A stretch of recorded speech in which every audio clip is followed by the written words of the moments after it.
Welcome to Last First Date Radio, featuring interviews with experts in dating, relating, and mating in midlife. And now, here's your host, Sandy Weiner.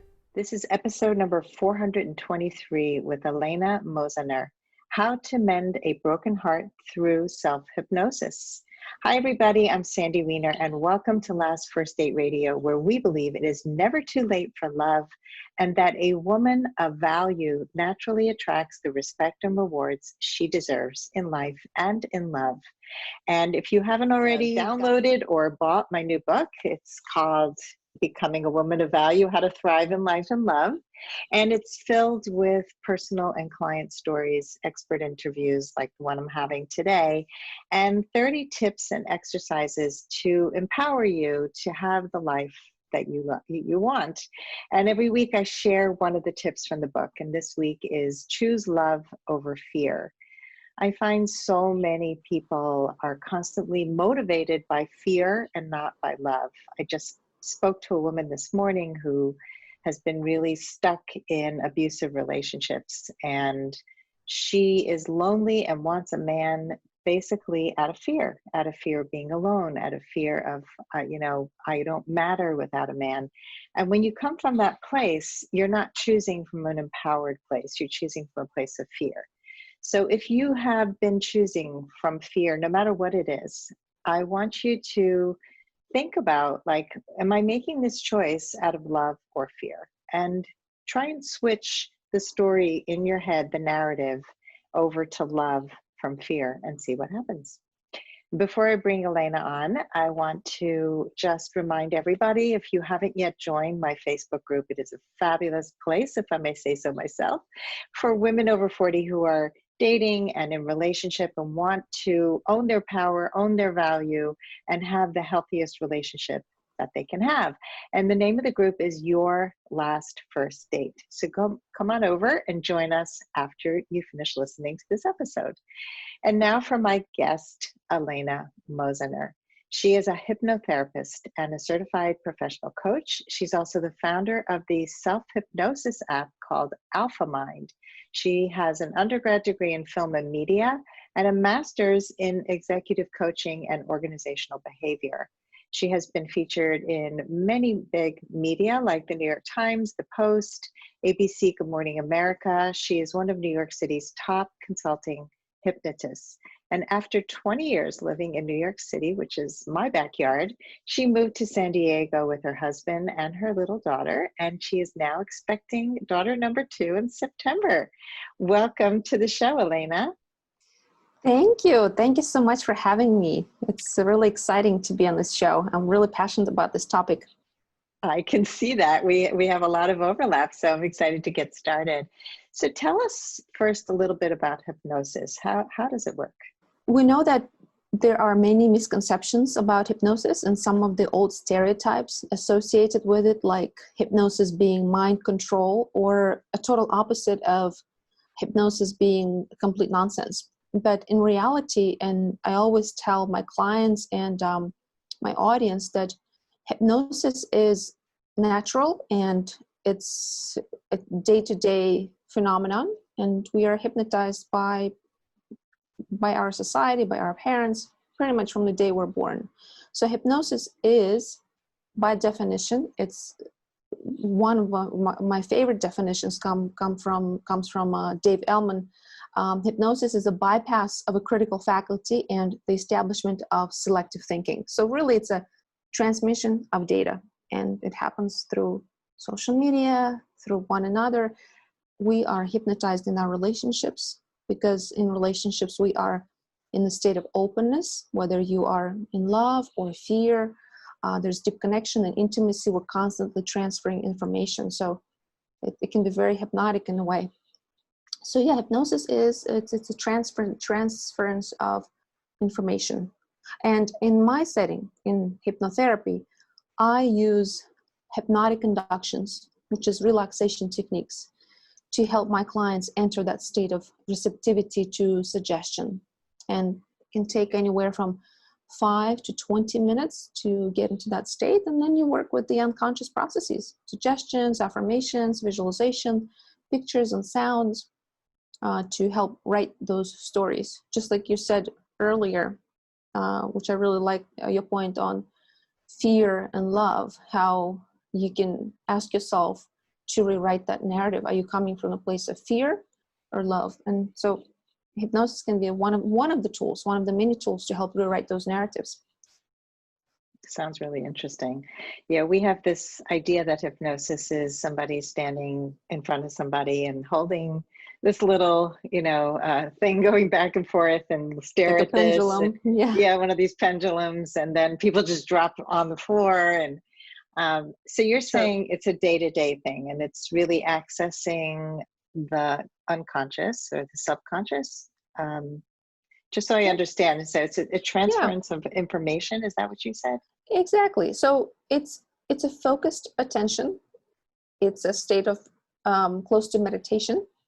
And in fact, using the pendulum or the swaying watch, it actually does get someone into the state of focus. It's a way to get your client or your subject focus on that one point, which is the swaying watch. It's just that it's became such a joke and stereotype, but it can be used sometimes as hypnotherapists. We can say something like, look at the point in front of you, find a point of focus. So instead of using a pendulum, you can just say that, or you look at the picture, just having someone really, really focus and then have them expand their peripheral vision. It's a natural state to help you kind of dim down your head noise, that critical judgmental part of you, and help you enter that state of openness. You can listen to the music, you can watch a movie, read a book, and you get into that state. So you mentioned that we are hypnotized with our parents and in relationships. Can you elaborate on that a little bit and explain how that works? Very good question. And I think I'm even more aware of that as having become a mother. Our kids are predominantly in the so-called alpha state, which is, there's a certain activity that can be measured around our brain by EEG, electroencephalography. So, and that measures your communication between neurons. So there is beta state, alpha state, theta state, and delta state. And beta is the one that is happening right now as we're talking. Then there's alpha, around 16 cycles per second, and then the lower you go, which is theta and delta. So kids are predominantly in the alpha, which is really imaginative state of mind. That's why they can play around. Sometimes it looks like they're talking to someone, or there's some imaginary toys. So they are in that state of openness, that state of natural hypnosis in some ways. And they copy things very well. Like your mother, you have kids, right? Mm-hmm. So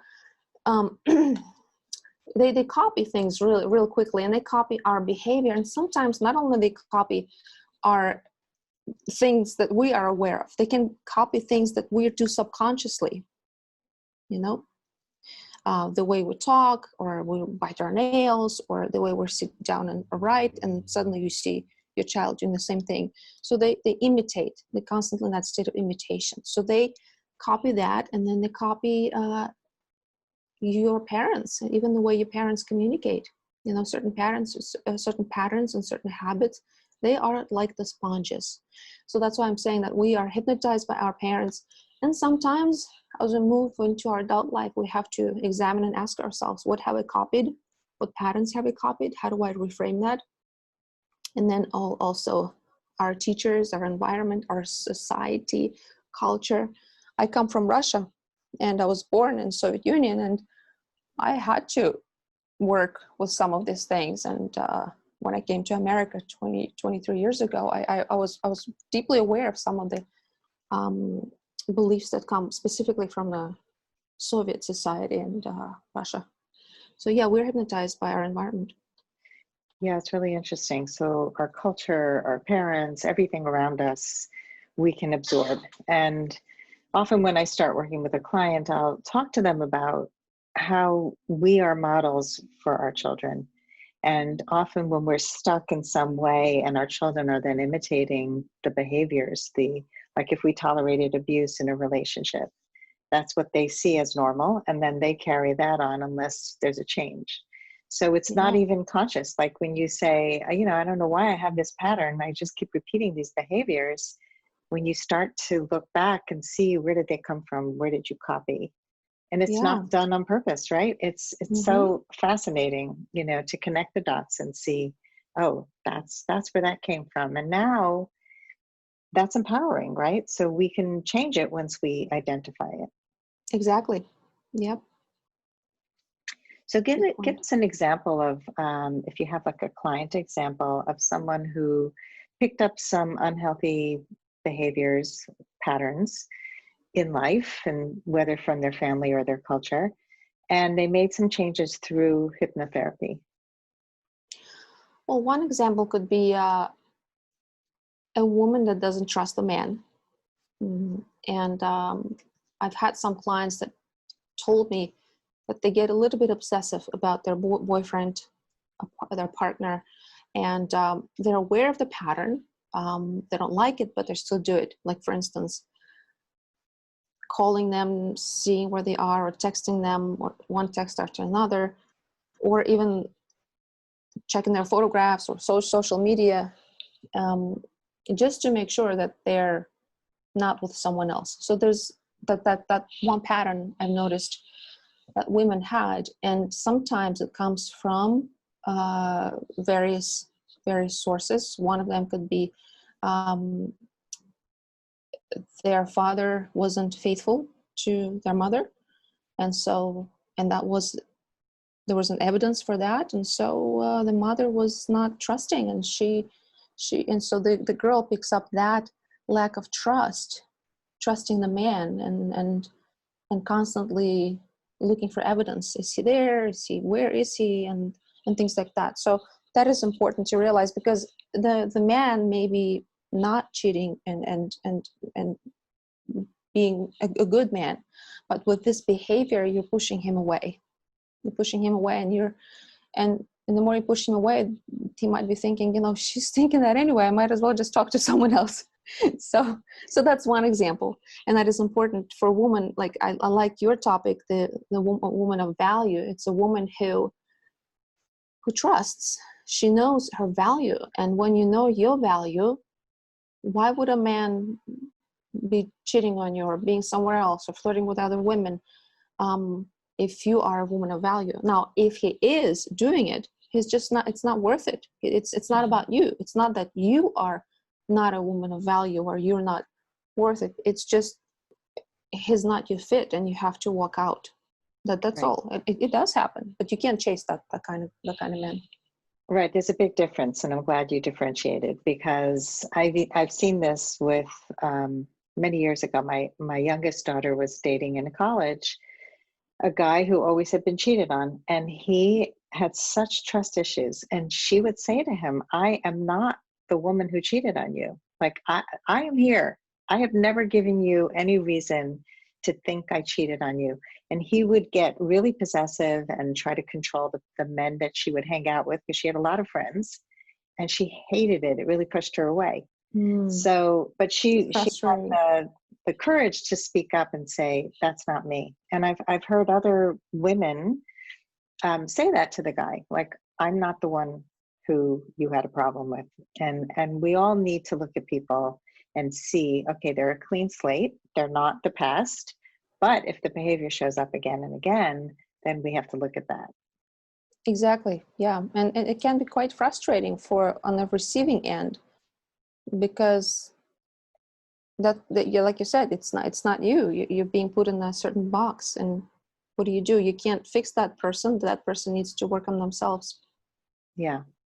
So let's talk about the topic of the day, which is how hypnosis can be used to heal a broken heart. There are many, many people who get really stuck and feel completely defeated after a breakup.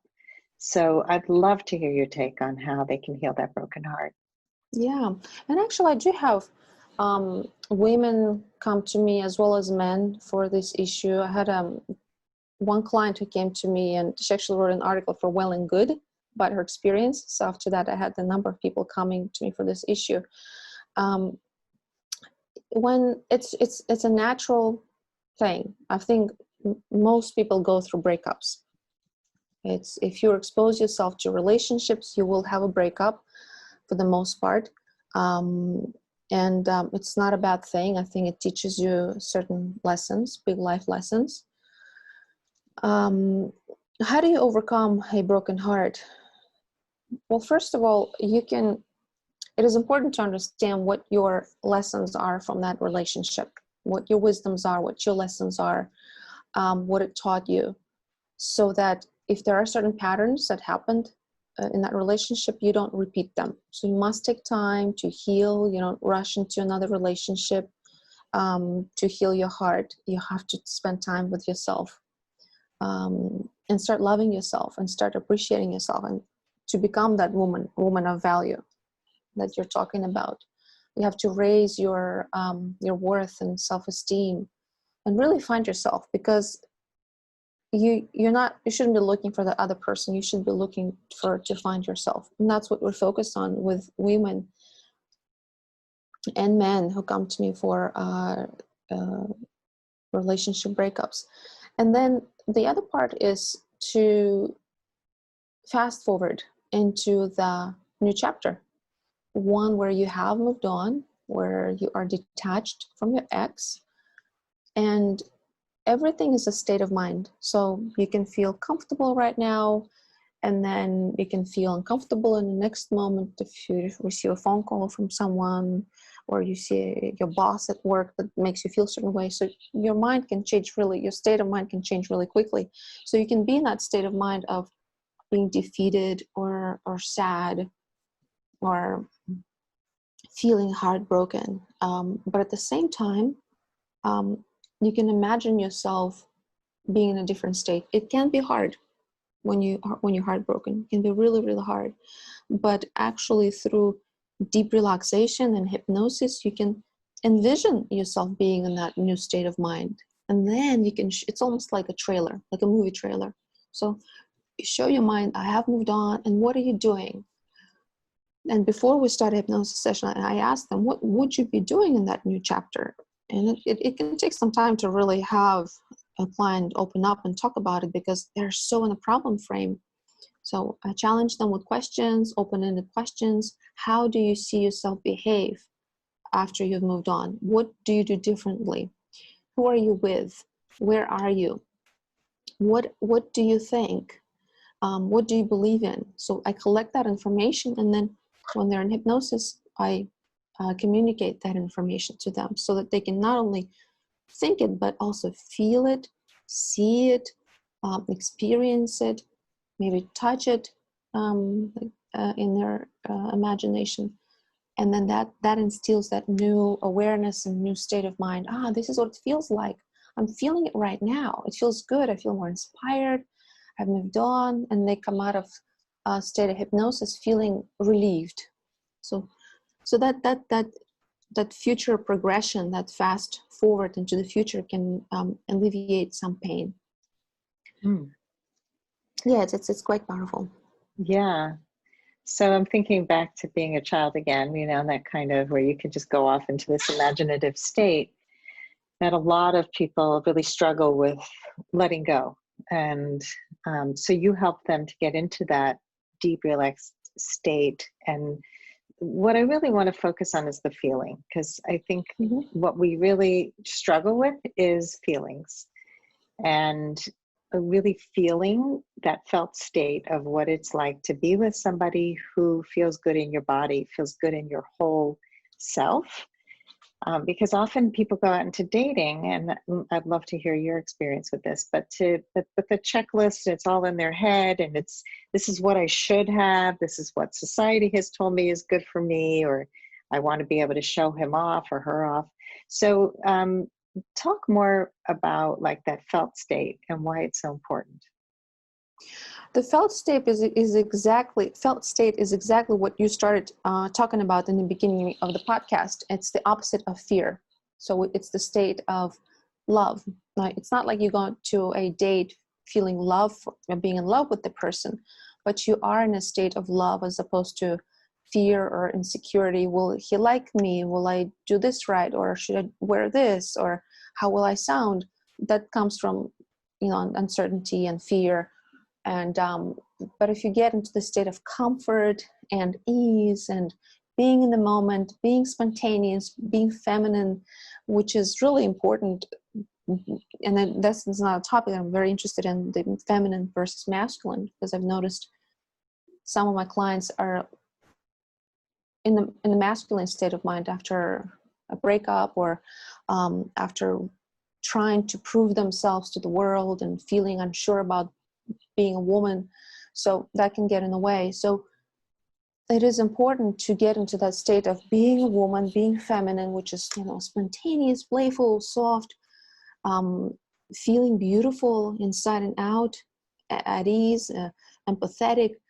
And that's what men like to be around. They really look for that flower. They want to be with, a beautiful woman on the inside and outside, somebody who's at ease and comfortable, full of love. That's the feeling that you could have as a woman when you go on the first date. And that's love for yourself in the first place. You accept yourself, you love yourself, you're not judging yourself. And that's important. And that will be felt. That sense of ease and comfort, presence will be felt by a person that you're seeing. Yeah, I so agree with that. I think that, all the fear that comes with dating, and I see it on both sides, it's definitely something that men step into also, this place of fear. I mean, I spoke to a new guy the other day and he asked me how I was like 4 times. I was just like, you might want to calm down just a little bit. Like, how are you? Good. How are you? Good. How are you? Good. How are you? Like, yeah. Anywhere here. A little nervous. Right. A little nervous, which I totally understand. But it's like, if we can just breathe and realize that people aren't out to get you. We're all in this together. We're all looking for the same thing. We're all looking for love. And the more we can really step into our power, the better it is. So I'd love for you to talk a little bit more about the masculine power, the masculine energy after a breakup. Like, what does that look like? I've seen it after a breakup, and also women that haven't been in a relationship for too long. The masculine energy in general is protective. So you're in a state of protection, and you're not open. We know that masculine energy can be very stoic, and feminine energy is very expansive. Masculine energy is very strategic, and it can be a little aggressive. But this is an interesting topic, because there are people that believe that gender is a social construct, right? So it can be a little sensitive to talk about these things, but also gender, it is definitely physical. There's definitely a physical difference between us, and hormones are different, and chromosome XX and XY chromosomes, there's a physical difference, but also there is this psychological construct of feminine and masculine. So at times women get into the masculine because this is the society that we're living in. You have to be strong, you have to be empowered, you have to chase your career, you have to compete with men, you end a relationship and you're not comfortable with the feminine, which is vulnerable and open, and you're afraid to be hurt. So that can be part of something that's preventing you from being in the relationship. So it's important to recognize that there's nothing bad with masculine. It's I think at the end of the day, it's about integrating the masculine and feminine within you. That's how we evolve. And but if you are looking to be in a relationship with a man or woman, people have different preferences. There's still a feminine, masculine anyway in any relationship. So you want to recognize your part. As a woman, how do I get back into the feminine? How do I harness my feminine? How do I get comfortable with surrender? Because feminine is about surrender and masculine is about conquer. And sometimes what's interesting, women think surrender is weak, or being a feminine woman is weak, or vulnerable is weak. So it's not. It's actually, there's so much power in surrender, and there's so much power in just this expansion, because you expand, and it's like this divine power. And that's something that's interesting to look into. You can also use visualization and imagination and hypnotherapy to help you get back into that beautiful, empowered feminine. So can you explain how you can use hypnotherapy to do that? Like, is there an exercise you can share with people that they can do at home? Well, here are the suggestions. Spontaneous. What does it look like to be spontaneous or playful, or caring, nurturing, empathetic? So you can rehearse that in your own mind, these new scenarios. How does it look like to be freely expressive? How does it look like to let go of trying to control or be too analytical or strategic? So what does it feel like? And if you have some sort of discomfort about it, then look into that discomfort. Is it in your body? Is it in your mind? Just become aware of that discomfort. So really ask yourself, what state are you in, and what does it, how do I feel about being feminine? You can ask yourself that question. What is feminine to me? You can do some reading. There are some examples already given. There's spontaneous, playful, trusting, nurturing, empathetic, open, vulnerable. Yeah, so these are the things that you can ask yourself. How do I feel comfortable with these qualities? If not, what do I need to change? You can keep asking yourself questions. Yeah, that's a great exercise. I think that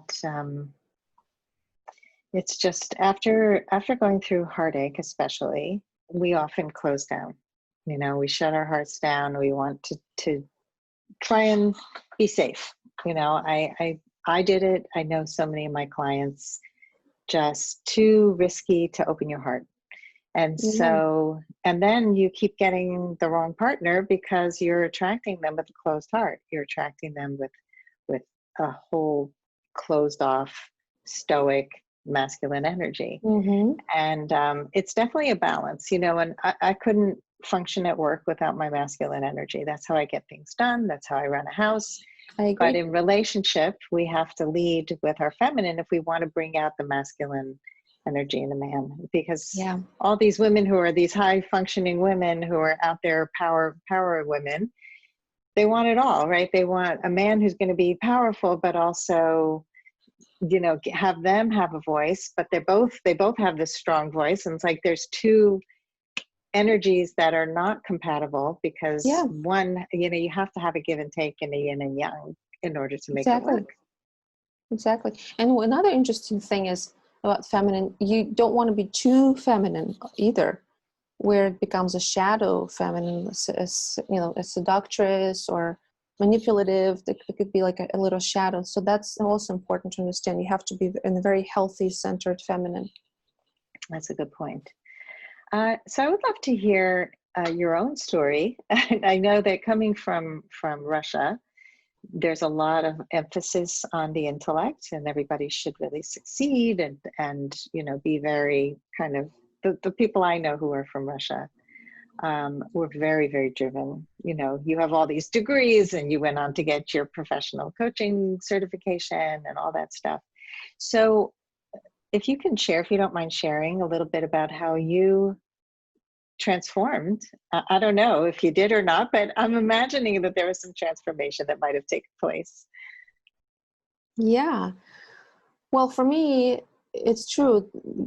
Going through school, getting degrees was very, very important. And there was a time I was single for a long time because I was very focused on my career, living in New York. And it's a place where, there are a lot of single people. I personally did have my breakups as well and the heartbreaks. And then there was a time when I sort of surrendered the need to be married. I wanted to be married. I wanted to have a family. It happened in my late 30s. I had a breakup, and then I just went traveling to the Bahamas. I did a retreat. I went back to school, and I went into that state of comfort and ease within me. That sort of state of peace, really internal peace. I remember that. And what helped me get into that state is a lot of personal growth work. I did, there's an organization called Woman Within, a wonderful organization. I did some workshops with them and circles. They do circles, free circles, and a weekend workshop to help women find that inner feminine, inner woman. And multiple other workshops and medicines and self-hypnosis that helped me get into that state of openness. And then my husband showed up, and I didn't even look at him as a husband. I didn't think, oh, now it's my husband. He just showed up, and then we got married 6 months later after that. So that's my journey. But I have been pretty analytical and very strategic for many, many years, and planning very carefully. So that's, and I obviously don't regret it. I think it's very important, to find yourself. And if you need degrees, great. Some people become professionals and very successful without degrees, which is okay too. But I think we all have our own paths. But yes, you're right. In Russia, it's appreciated. Schools and going to school, and I have so many of my classmates that I talk to that are, went through schools and doctors, and they're always asking hard questions. That's how Russians can be that way. So I think Russia needs a little bit of ease right now. That's what I'm thinking. They need a little bit of ease and a little bit of a calm, feminine energy.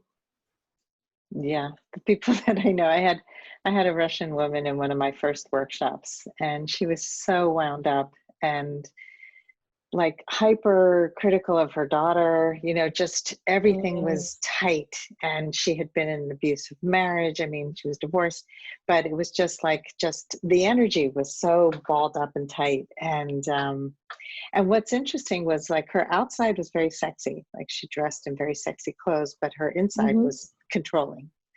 And so it's many Russian women went through not a very easy childhood, because alcoholism was pretty high among men around the generation of our parents, and a lot of difficulties that came from the change in regime from Soviet Union to democracy. There was a lot of many traumatic events that took place in Russia. Yeah. So it takes a lot. So I can appreciate your journey and how far you've come. And what I love about your story is that in releasing and surrendering, you explored, you did what moved you, what grew you, and you became the magnet for your husband. Really, it's I think what people don't realize is that when you do this work, you have this like inner glow. There's just some transformation that happens that makes you magnetic to the right person to show up and be there. Thank you. Yeah. Thank you for noticing that. My husband and I we're very much aware of the idea of feminine and masculine. He also did Mankind Project, which is another sister organization of the Woman Within. And it's a great organization for men to help them get in touch with their healthy, balanced masculinity. I love that.